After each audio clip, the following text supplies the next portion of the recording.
We're going to explore 5 important things you may want to keep to yourself after the age of 65.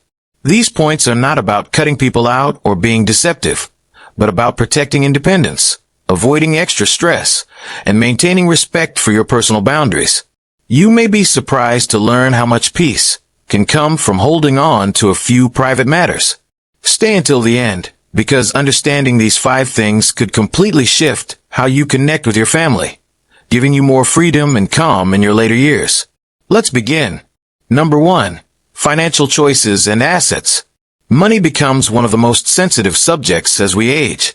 Many people think being completely open about their financial condition with family will avoid confusion or arguments. But in reality, it often creates more problems than solutions. Talking about every detail of your savings, investments, or retirement funds can bring unwanted advice, pressure, or even conflict, especially since different generations have different beliefs about money. Some relatives may mean well, yet their opinions may start feeling like interference. And unfortunately, people who never showed interest before may suddenly become very curious about your finances once they realize what you have. You may have seen it yourself. Someone your age tells their children about their financial plans, only to have their choices questioned again and again. Maybe you've witnessed a friend facing constant pressure on how to spend, being told to downsize, invest in another way, or set more aside for grandchildren. Advice is fine when asked for, but when others start acting as though they have a say in your personal financial life, it quickly becomes frustrating.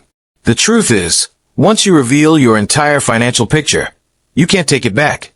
And if your family starts thinking you aren't making smart money decisions, they may feel justified in stepping in, sometimes kindly, but not always in a way that respects your independence. Even comments like, "Are you sure you should spend that much?" Or, "Wouldn't it be better to give some away now instead of later?" can feel uncomfortable. This doesn't mean you should never discuss money with family. It's important to plan your estate clearly and share essential information at the right time. But you don't need to share every detail, like the exact amount in your account, what you spend on yourself, or new investments you've made. These things are yours to manage. If keeping certain financial matters private allows you to live peacefully without outside pressure, that's not secrecy. It's wisdom. Number 2. Minor health concerns. With age, health issues naturally increase, and many feel the urge to share every ache or pain with family. Since our loved ones care, it feels right to keep them informed. But there is a difference between telling them about important medical concerns and overwhelming them with every small issue. Constantly discussing every minor problem can bring unnecessary worry, stress, or even make family members try to take control before it's needed. Perhaps you've seen this, mentioning simple joint pain or tiredness, and suddenly you're in a debate about whether you should see a doctor, change your food, or start new supplements. Younger relatives usually mean well, but their concern can turn into pressure. Before you know it, they're researching treatments, booking appointments, or saying things like, "You really need to look after yourself better," as though you haven't managed your own health for decades. There's also the psychological effect. If you frequently talk about health issues, even small ones, your family may begin seeing you as weaker or declining faster than you really are. They might treat you differently, assuming you're too fragile for certain activities, questioning if you can still travel, or suggesting you need more help, when all you did was mention that your knees hurt more than usual. Of course, major health problems should be communicated, especially when they affect daily life or require support. But keeping minor discomforts to yourself isn't dishonesty. It's protecting your independence. You have the right to manage your health without unnecessary interventions. Sometimes, quietness is the best way to stay in control of your well-being. If you're still here watching and finding this helpful, comment number 2 below, so I know you're with us. And if you haven't subscribed yet, I suggest subscribing and turning on the bell, so you never miss a video. Your support helps us continue creating content to inspire and guide you. Let's continue. Number 3. Your real opinions on family disputes. Family relationships are rarely simple, and as we grow older, we often get pulled into conflicts we didn't ask to be part of. Siblings arguing about inheritance, children holding grudges, relatives not getting along. These situations happen in nearly every family. Over time, You see old wounds reopen and patterns repeat. You might feel tempted to give your opinion, choose sides, or tell everyone exactly what you think. But usually, that only makes the situation worse. Maybe you've tried mediating a dispute and ended up with both sides upset at you. Or you offered an honest opinion, only to find it misunderstood.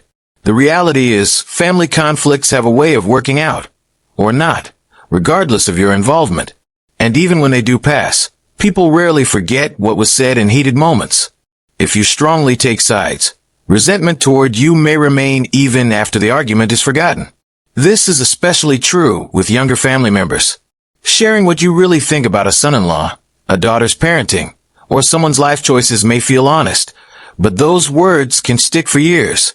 What feels like advice to you may feel like judgment to them, creating distance that never fully heals.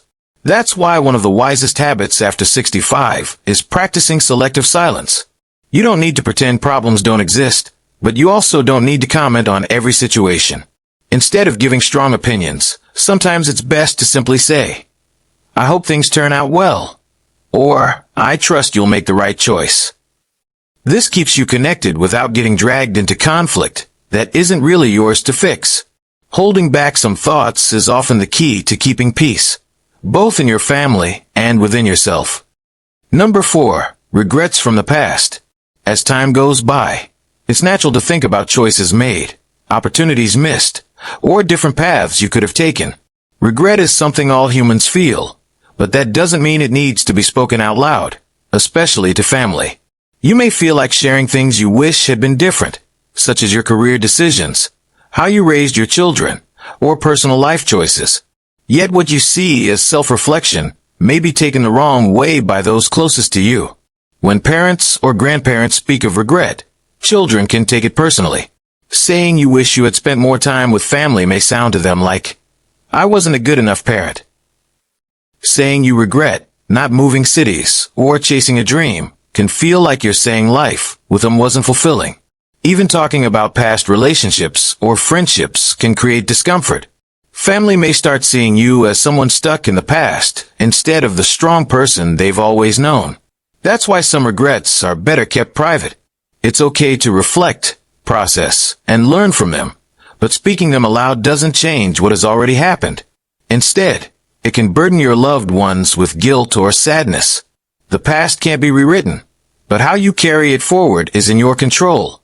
If you're still with us and finding this valuable, comment number 4 below.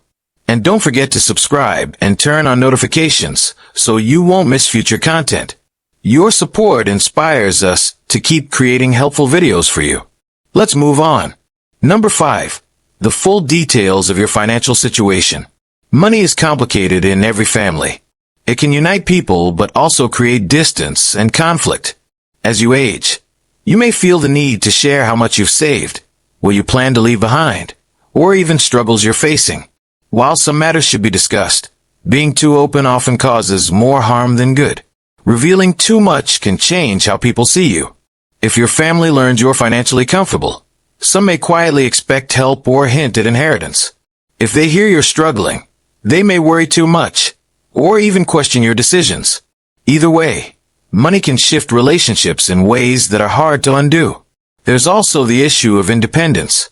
The more your family knows, the more they may feel entitled to advise you, or even make choices on your behalf. You may suddenly be told where to live, how to spend, or what's best for you. This isn't about hiding everything.